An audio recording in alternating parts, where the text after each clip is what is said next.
Live from the Export Beer Garden studios and brought to you by Export Ultra, the beer for year. This is the Agenda podcast for Tuesday, the 9th of July.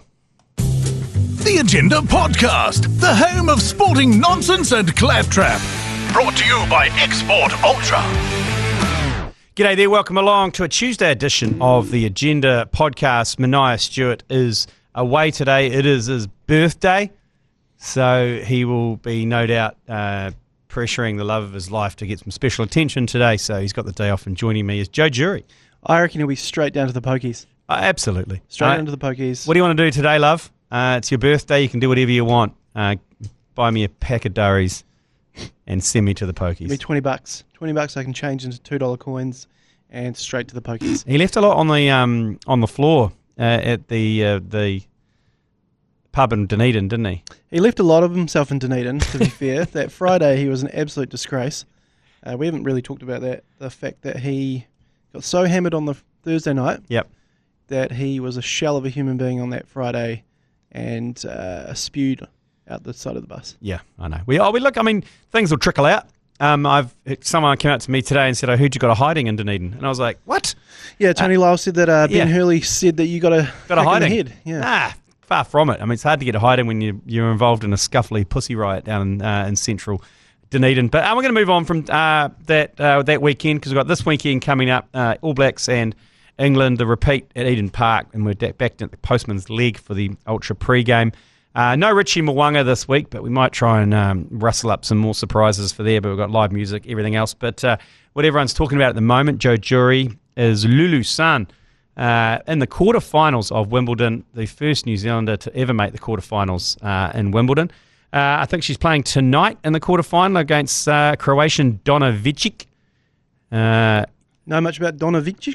I don't know. All I know is never marry a Croatian. There's a golden rule there, never marry a Croatian. But chance for her to make the semi-finals tonight. It's awesome. But I've got some interesting facts around Wimbledon that you might be interested in, Joe Durie. Oh, hell yeah. This is the 147th edition of Wimbledon.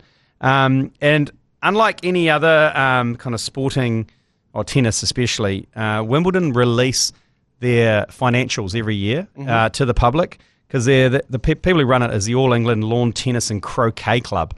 So English. Yeah, and they produce a 30-page annual report detailing their finances, and including the 2-week event that is Wimbledon.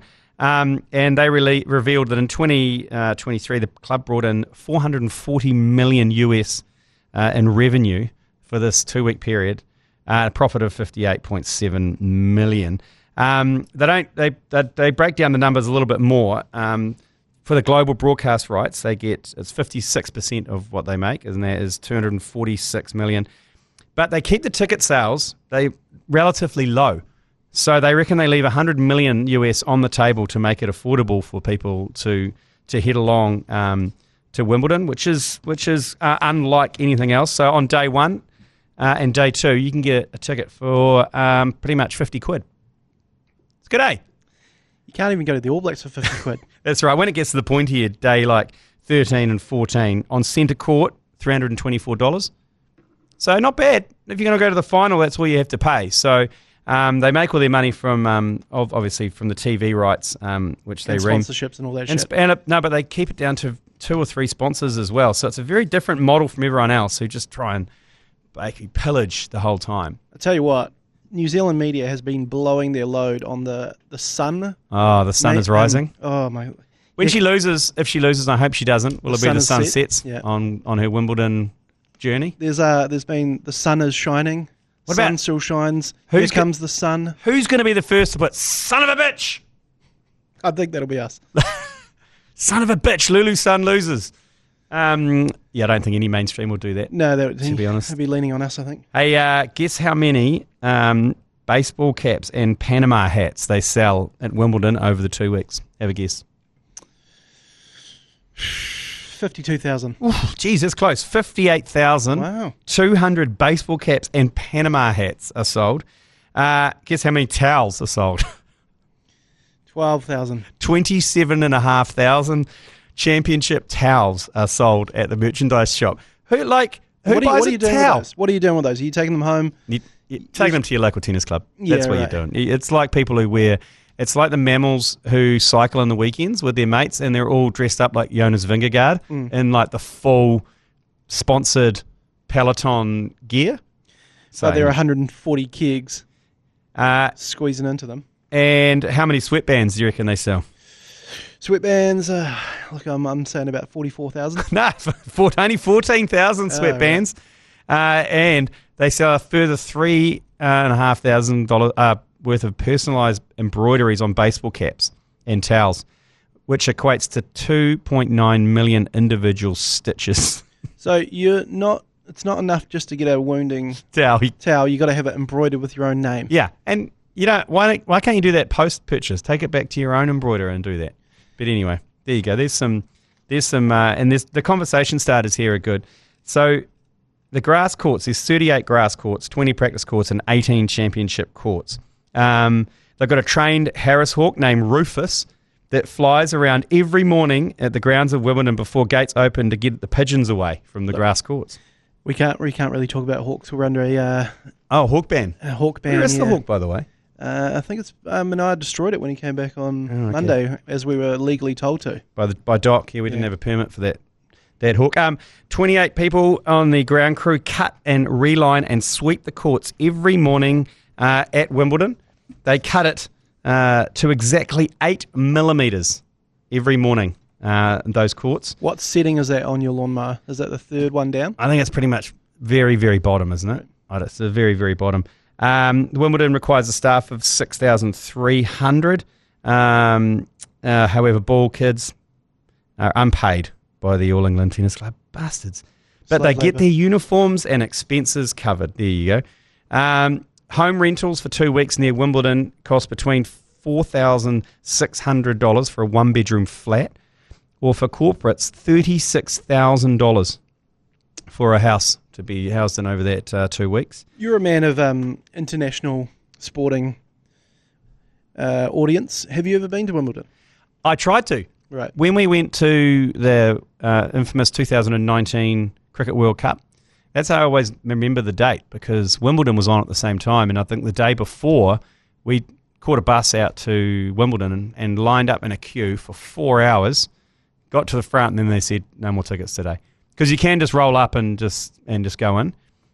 So I tried, but we went no such luck, unfortunately. No, and then you just went and Grim laned us at the World Cup final. Well, that's why. Look, Lulu Sun, you are safe as houses tonight. I am not going to Wimbledon. Here's some other last facts for you on Wimbledon, just to get your juices flowing. It's a running joke that the easiest way to get a membership to the Wimbledon's tennis athletic club and croquet club is to win Wimbledon. It's because it has a total cap of 500 total membership spots. So the waiting list is about 40 years. So you have to wait for people to die. With the exception of honorary members, tournament winners, etc., you must be a British citizen to join the All England Lawn Tennis and Croquet Club. There you go. Wow, there were scintillating facts about Wimbledon. Well, look, if you're going to...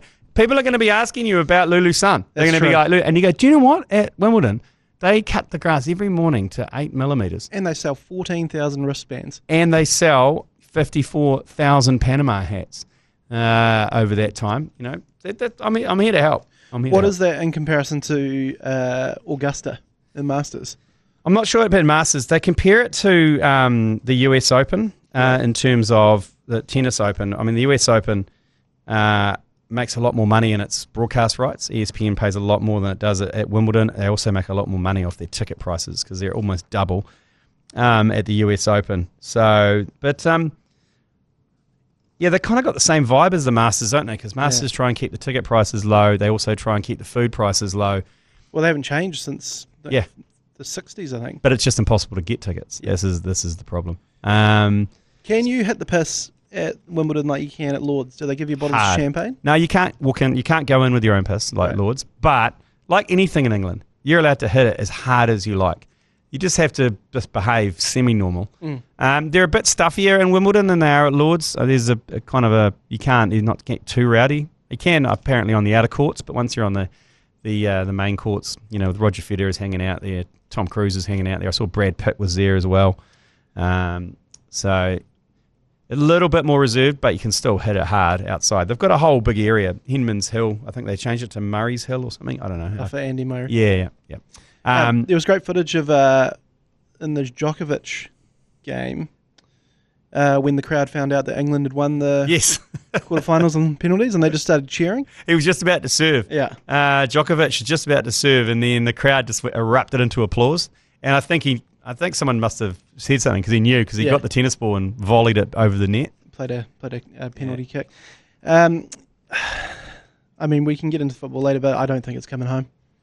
The Netherlands are going to waste the English. Yeah, well, that game's coming up, this weekend, I think? Yes. Or is it in the next few days? That's Thursday, I believe. Thursday, England versus Netherlands. We'll cover that off tomorrow, I think. But you never know. If they fart through they'll fart through on penalties. They'll make the final. England fans will go crazy. I love it when England gets near a final because I love watching the heartache of them coming so close, yet so far. We're going to take a quick break, and we're going to be back to discuss some rugby league, NRL, and again the bunker shafting the Warriors on the weekend. And Graham Ainsley, the head of NRL's referees, has come out with, looks like it's a bizarre video of him in a boardroom explaining the mistakes, which I find quite refreshing and also quite disturbing. So we'll be back in a moment. Now on the weekend, Warriors obviously lost in golden point time to the Doggies. Don't want to go into details around why we switched to the All Blacks. I got a lot of hate mail coming in around why we switched over, but that was the decision made by myself, and I will die by that. But there was an incident just before half time. Tamati Martin. It was in the second half. In the second half. Yep. Tamati Martin got hit late by a Bulldogs player, and it went up to the bunker, and they fucked around in the bunker for ages, trying to determine whether it was contact with the neck or the head. Yeah, is that right? I was watching. Joel showed me the footage of the Di Henwood and Joel Harrison call because Ben Hurley had to leave before the end to go to a gig. So there was a lot of ditching on the Warriors that night. And you can just, when it happens, Joel and Di are just like, oh, that's a late hit. Oh, that's 10. Yeah. It's got to be 10 in the bin. Oh, at least a penalty. And then they watch the replay. Salmon, I think the guy's name is Jerome Salmon, broke his jaw by running into Tamati Martin's face. So a little bit of kind of justice there. But a little bit of justice. They were just like, oh, here's a penalty. And there was just no illegal contact. And Jamin Salmon, I don't know what happened there. Looks like might have had a head knock with Tamati Martin and back play there because he's bleeding out. Yeah, it looks like he's lost a tooth or something there. So Tamati Martin goes up. Oh, that's a massive shoulder charge. That could be a hit. That should be 10 in the bin. The way that they've been officiating it this year, that could be a penalty to the Warriors. Look at this. Jamin Salmon. That's a massive late shoulder charge. Illegal contact, they're calling it a...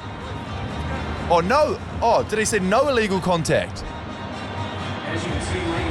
That is illegal contact. Jamin Salmon flew out of the line. There's no difference from what Suaalii did in Game 1 of Origin compared to that. There's got to be an investigation here, Dave. What is going on? There needs to be an investigation.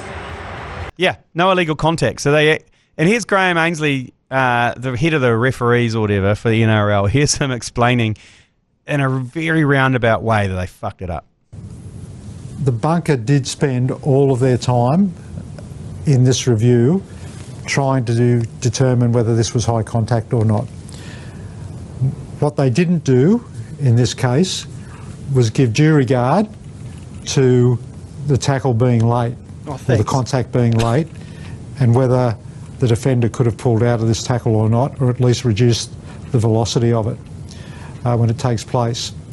And what the match review committee did, of course, as everyone now knows, is the match review committee did give due regard to the late nature of the contact and the fact that the ball had been passed. Again, they found no evidence of contact with the head or neck, so he wasn't charged because of contact with the head or neck.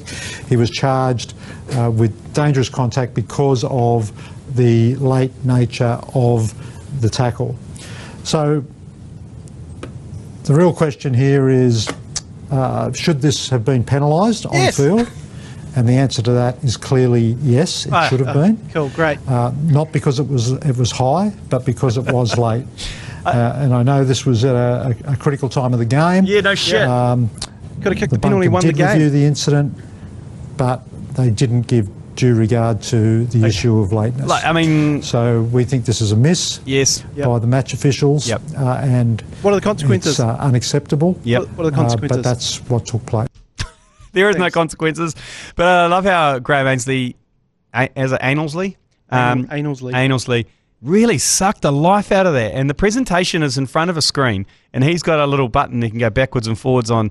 There's an NRL logo behind him, a neon logo. I don't think anyone else is in the room. I think it's for for them to release themselves as an explainer. So we fucked up. Does he do this every weekend? Does he explain fuck-ups every weekend? Just when the Warriors get screwed over, because he knows that it happens every weekend. I got an idea here. I think everyone should be able to do that. After a weekend, someone gets up and go, Manai Stewart, in the weekend, he drank 23 beers. Looking back on that now, it was probably about 13 too many. This was a mistake. And they recognised it as a mistake, and the penalty for that is he got a severe hangover. And for that very reason, it was the wrong decision for Manai to drink 23 beers and shit himself. Look, it was at a critical time of the night. We were about to do a workplace shout. Yep. And he couldn't turn up because he had shat himself. Yep. And the bunker, they spent too much time reviewing the beers and not the fact he didn't turn up to do his job. Okay? So we've had a look, the review committee's had a look at that and said, yep, he should have done his job and not drunk those 23 beers, but it is what it is, and that's what happened. But the one thing I can't understand is how they've constantly now saying it's not high. It wasn't high. Both of them walked away from that attempted tackle holding their face. So how there was contact with face to face. Yeah. So how does someone break a jaw and the other guy gets almost a broken nose, but there's no, it's not high. I don't know. It's so NRL. It's the most bizarre. It's one of the great sports and people love it, and it's growing in popularity for its simplicity. Yet there's so many complications around those kind of calls and the bunker rules and what the bunker does and doesn't do. And invariably, for some whatever reason, we always get the bad side of it anyway. But I'm looking forward to Graham Ainsley breaking down our Dunedin weekend in a monologue fashion like that, and just explaining what didn't get pulled up and what did. Here we have a pussy riot here coming out a door. No contact with the head. Just a lot of grabbing. A lot of argy-bargy. No one throwing a punch. No punches were thrown. A lot of scragging. So the bunker missed the fact there was no punches thrown. And for that, we're sorry. And we apologise. The bunker also missed Manai Stewart with an 80-year-old homeless man in the background. And for that, he'll be reprimanded. Him dancing with that old homeless man who looked like a dead Kenny Rogers. Like Kenny Rogers had been put in the ground for about 2 years and then pulled out of the ground and pulled into the pub, and Manai Stewart slow dancing with him at the front of the dance floor, completely oblivious to the pussy riot happening all around him. Was that should have been pulled up by Graham Ainsley. I mean, the best thing is that I was filming a lot of that night, and so Manai thought you could forget it. And I just was constantly playing him videos of that in our bedroom. He's like, put it away. Put it away. Put it away. Stop. Put it away. You should have given the full NRL debrief. So yeah, I'm interested to know whether that happens every week, whether that's a review of the refereeing decisions, or they just decided that one, or it's just. It was just so egregious, I think, that they had to come out and say, look, sorry, Warriors, we've kind of once again fucked you. Yeah, say sorry to me.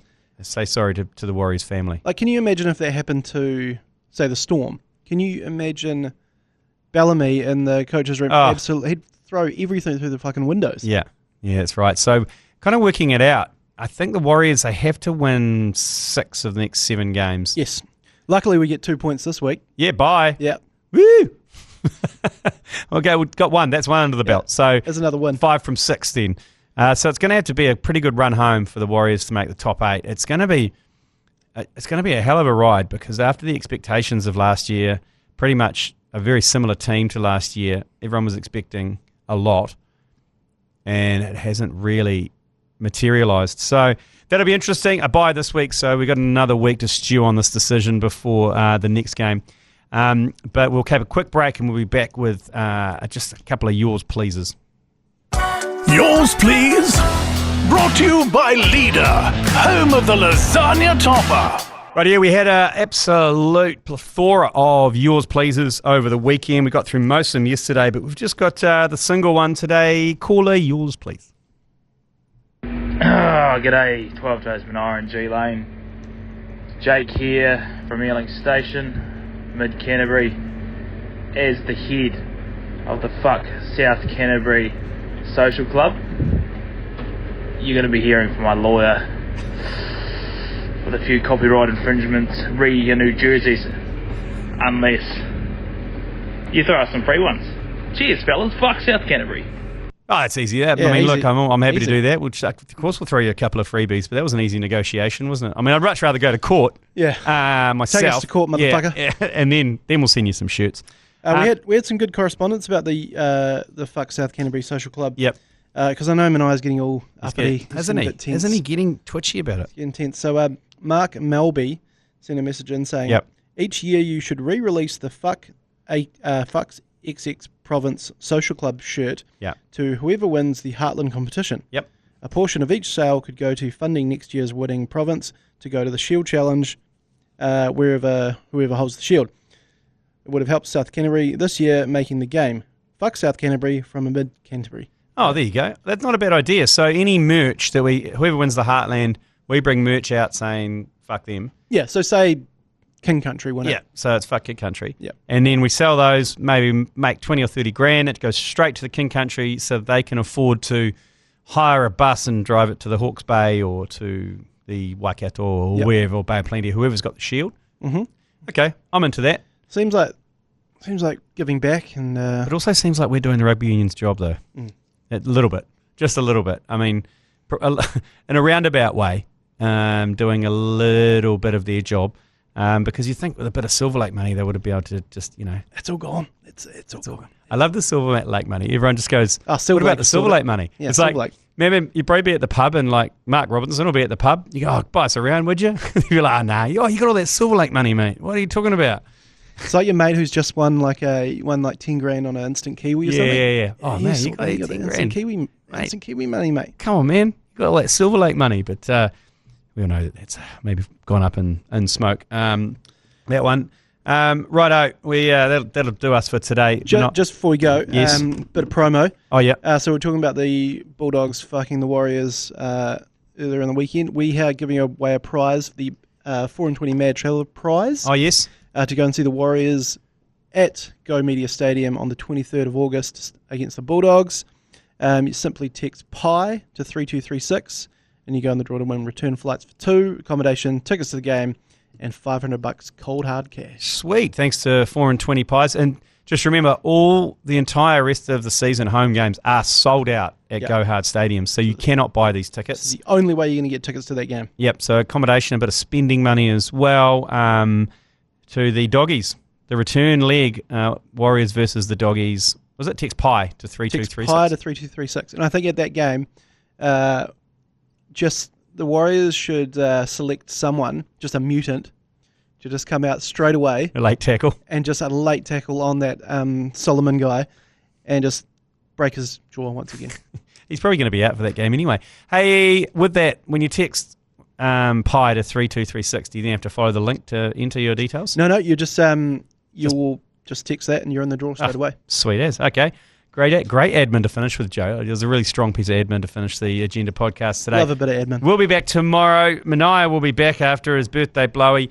And we'll have a half-baked sports idea for your Wednesday. Take care. You've been listening to the ACC's Agenda podcast, brought to you by Export Ultra. For more episodes, like and follow on iHeartRadio or wherever you get your podcasts.